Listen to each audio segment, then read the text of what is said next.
So when we're working with our parent functions, you need to know what the general shape of each of the graphs look like.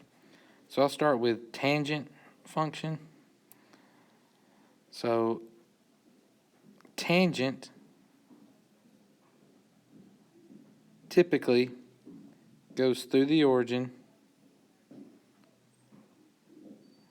snaking like this, and it has a asymptote at pi over 2 and negative pi over 2. That's by default. And you also need to know that tangent typically increases from left to right. You see how this snake is going up. So this is the default shape of a tangent graph. That graph can be shifted, right, with a phase shift, or you may have a period change, or you may have a stretch, compression, any of those type deals, any of those transformations you could have with sine. But this is the general shape of the graph. So like when I'm looking at your number 4, the only thing that's happened is there is a period change that x on the inside is being multiplied by 6 pi. So typically the period of tangent is pi.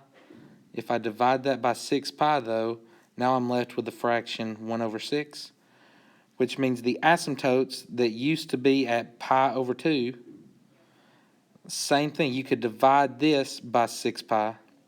So you have to give me a second, because I always get confused when I see those fractions like that.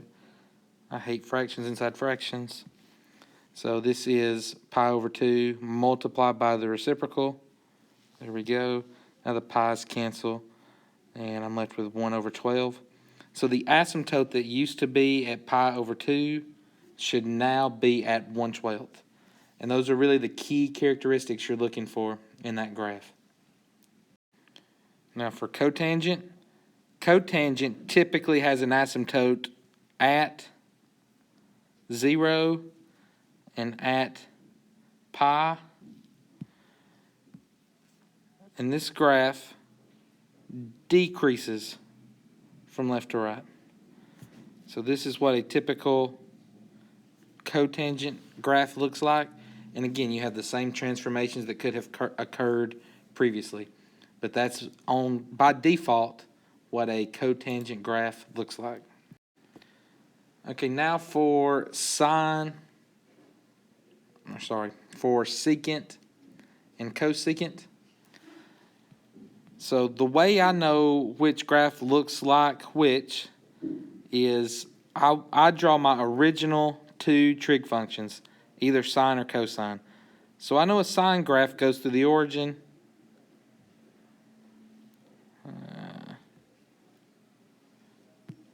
I did a bad job drawing it. Let me try again.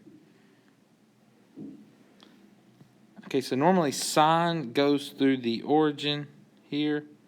We reach a peak, we go down, we come back. All right, that's my typical sine graph, where it, again, goes to the origin. This is a value of pi right here. This is the value of 2 pi. Okay, so this is sine. The reciprocal of sine is cosecant. And so a cosecant graph is just the reciprocal of sine. So what that looks like is everywhere that sine is 0, that means cosecant will be 1 over 0, right? Because that's the reciprocal of 0. You could write 0 over 1 and flip the fraction. So when sine is 0, cosecant is going to have an asymptote. And so at pi, cosecant is going to have an asymptote. At 2 pi, cosecant is going to have an asymptote. Everywhere sine was 0, everywhere it hits the x-axis. Okay? Then the second part is, because it's a reciprocal, every time sine reaches its peak, that means that cosecant will be reaching a valley.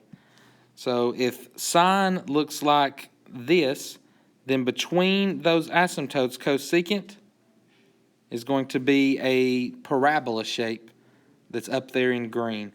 And then down here where it reaches a valley, that means cosecant will be reaching a peak right there with it. So the general shape of the graph looks like this. Right, so I need to know that by default. And then the same things as before. I could have a period change. I could have a phase shift left or right. You could even have vertical shifts up or down to these values. And cosine is similar. So if I'm looking at a cosine graph,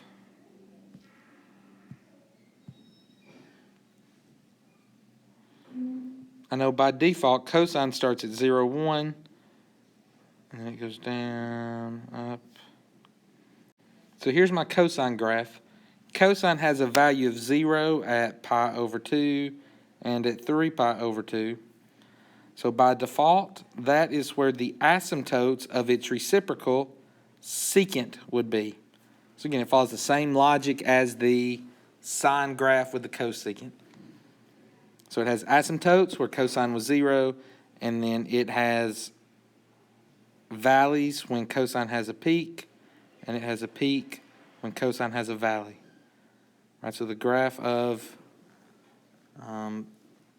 secant would be what's in black there. And I'm looking at your number, number 6 currently. So it follows the same logic. The only thing that's happened is secant has a period change because x is being multiplied by 5 on the inside. So what that means is the period that used to be 2 pi, we could divide it by 5. So you seem to know that that's the period change. Now what we need to do is we can divide all of our x values by 5 to find the new x values. So I could divide this by 5. So again, I'm going to put that over 1. So this would be pi over 2 times multiplied by the reciprocal. And so this is pi over 10. So for secant, this vertical asymptote should occur at pi over 10. And then I could find this vertical asymptote by doing the same thing. Divide it by 10. Not by 10. Divide it by 5. Sorry. So that's 3 pi over 2 multiplied by the reciprocal, which is 1/5. That would give me 3 pi over 10. That should be the value of this vertical asymptote.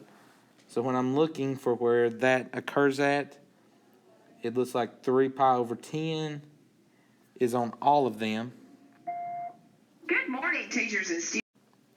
So when I'm looking, the only ones that reach a valley right before 3 pi over 10 would be A and C. So I've narrowed it down to A and C just by the shape of the graph, right? Because it's the only one that's facing downward here, right before 3 pi over 10. And then narrowing down between A and C, A is the only one that touches the value of -1. So we know that for cosine, it goes all the way down to -1. So the reciprocal of that would also be -1.